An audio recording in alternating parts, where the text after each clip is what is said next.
Hi everyone, today I'll be doing something a little bit different than daily doodles. Lately I've been going through what is known as an artist block. An artist block is when you usually have a hard time drawing things and you don't really feel as inspired or motivated as you want to. But you can fix that by trying to draw different sort of things that you like. During my artist block, I went ahead and I drew Himiko Toga and Dabi from My Hero Academia, which I will be showing you how to draw these characters. For those of you who may not know, in the show My Hero Academia, there's a group of bad guys known as the League of Villains. In the picture I drew two characters, but today we will focus on the character known as Himiko Toga. Himiko joined the League of Villains because she wanted to create a new society where she'll be free to act however she chooses. Whenever she's forced to do something she doesn't like, she gets irritated and sometimes very violent. She also has a weird thing for knives and blood. If she takes a single drop of her opponent's blood, she can use that ability to turn into them. To me, it sounds like a mix of a vampire with a morphing kind of ability. I'll admit, it's pretty creative story-wise, but overall it's kind of a little bit scary. Concluding that makes a decent villain, we're gonna go ahead and move on, and we're gonna grab our supplies, which I will be using a graphite pencil. You can use a normal pencil, it doesn't really matter, as long as you have something to draw with. I also recommend getting a pencil sharpener, and you will also be needing an eraser to erase any stray lines or any marks you don't want on your drawing. So, with that concluded, let's get started. I will be using my previous drawing as a reference, so I'm going to go ahead and I'm going to put that over here. In the original drawing, I drew a middle line, so that way I could divide between the two characters.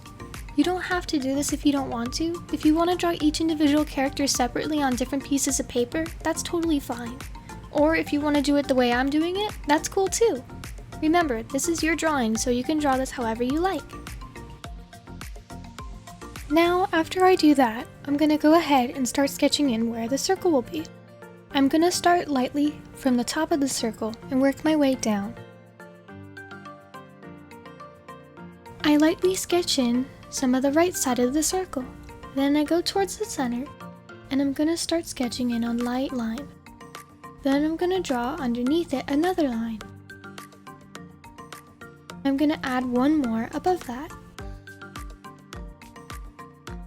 So, for the reason why I'm actually doing this sort of thing is because this tells you how big the eyes are going to be and how big they are and the spacing between where the eyes and nose are going to be. So I'm going to add a side line to show where the end of the eye is going to be. And I'm going to try adding another line to show where the inner part of the eye starts. You will also do this on the other side of the face. It's not 100% perfect, but it gives me a better idea of how the face is going to be shaped. So from here, I'm going to go ahead and start drawing my face. I start from the top of the box and I work my way down and I make the side of the face. And I start shaping it a little bit more inward toward the center of the line. So this way, this shapes out some of the chin. Please also note, try not to make the line super dark because it'll be really hard for you to erase. I'm going to go ahead and try and draw in some extra positions for the eyes. I try to make sure I don't color it in so dark so that way I can change my mistakes. I'm also going to add in her nose so I get a better idea of where her eyes are going to be at. And from there, I could shape out the rest of the face.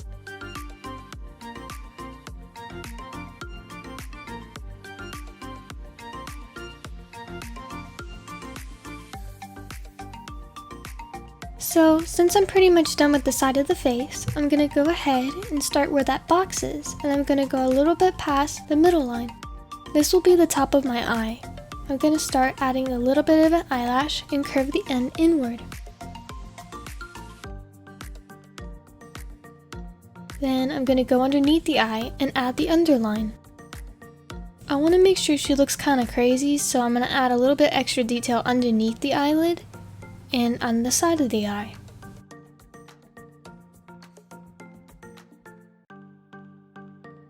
I'm going to start moving a little bit upward and start working on the eyelid. The way her eyelids are shaped are kind of different than most. It's hard to explain. It looks similar to how an eyebrow would kind of be. Because in the original picture, it doesn't really look like you can see her eyebrows. Like I said, it's a bit different than normal.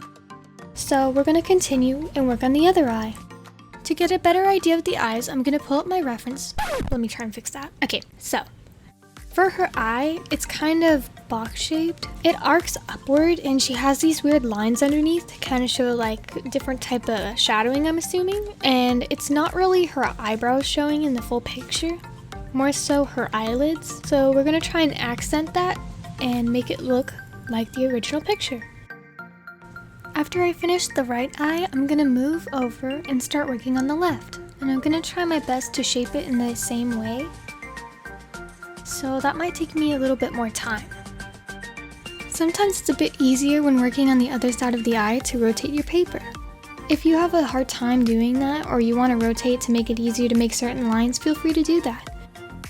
We're now going to try and continue the rest of the eye. I'm going to add a little side piece right here, and then I'm going to add an underline underneath. I continue to shape out the left eye, and I add another line above it, and I start working where the eyelids are. After I do that, I start shaping out where the positions of the eyes are.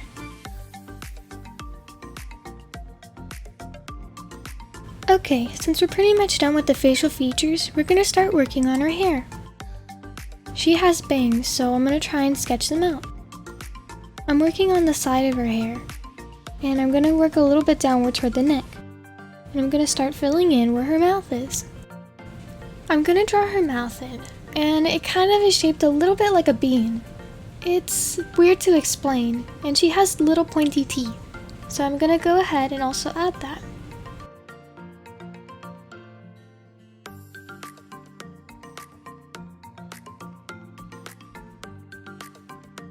After working on the mouth, I start working on the hair.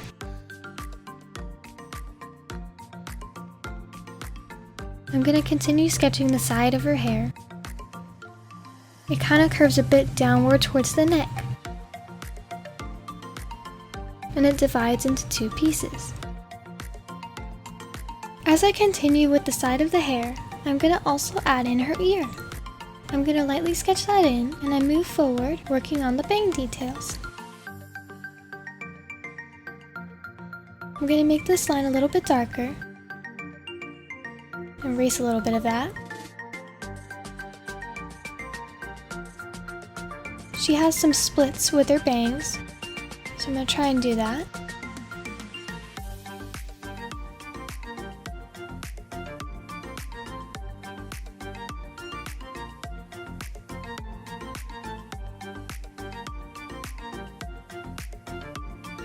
I try and work around the top of the bangs, and I try to make the circle of the head.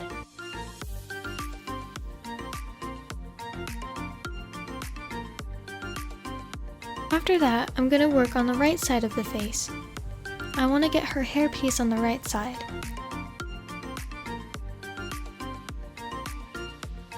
So I try my best to copy what I did for the left side.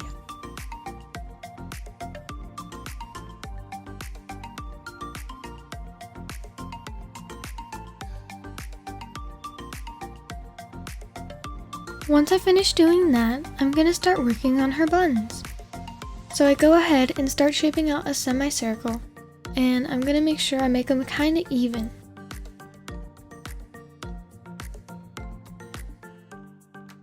I'm going to add some detail, adding some extra lines, showing that her hair is tied up.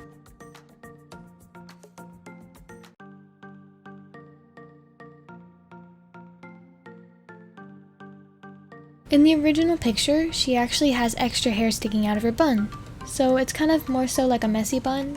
It goes in random directions, sometimes leaning toward the left or to the right. It kind of gives her more so of a crazy sort of look, so we're going to go ahead and try and draw that.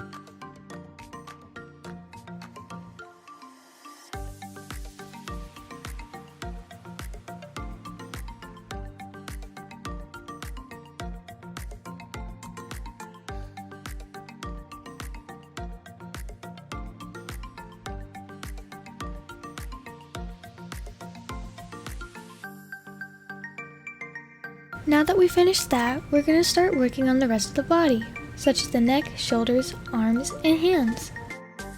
I'm going to start sketching where her shoulders are. She's wearing a school uniform, so I'm going to try and draw that as best as possible. She's also pointing at her cheek, so I'm going to sketch that in. Draw in her pointer finger, and I'm going to go ahead and sketch downward. I'm going to continue to add the rest of the fingers.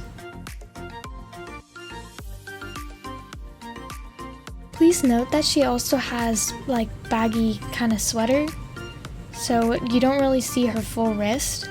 From here we're going to start working on the sleeve. It's not really that difficult, luckily, since her shirt is so baggy.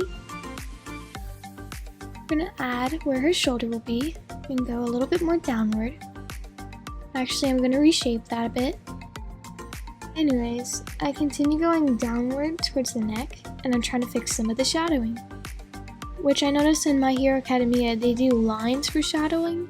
I don't really know why, but it's pretty neat.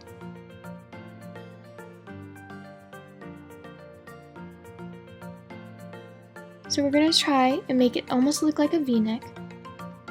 This is the scarf part of her school uniform.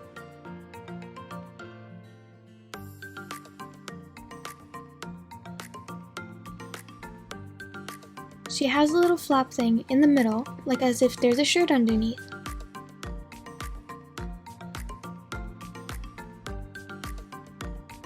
After working on that, I'm going to work on the other arm. I'm going to try and finish the scarf, and I'm going to start working on her shoulder and her other finger. So I sketch out her finger, and I start working on the other part of her hand.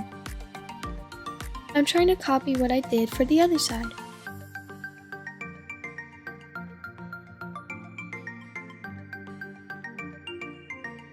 I'm going to start sketching in the sleeve, and I'm going to try and work my way downward and give the illusion of it looking kind of puffy.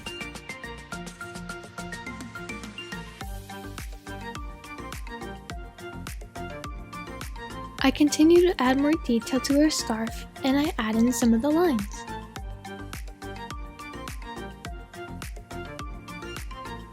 And I finished the rest of the part of the sleeve. And we are pretty much done with this drawing. Since this is pretty much done, I'm going to go ahead and try and do some extra touch-ups. If you feel you want to touch up on any part of your drawing, feel free to go ahead and do so. Since this is the last step, we have one more thing. You can color your drawing however you want. It doesn't have to be the exact same colors, or it could be the same if you really want to. But thank you very much for watching this video. If you like this video and want to see how to draw Dobby next, feel free to like, comment, and subscribe down below. And don't forget to hit the notification bell for more. Until next time, see ya!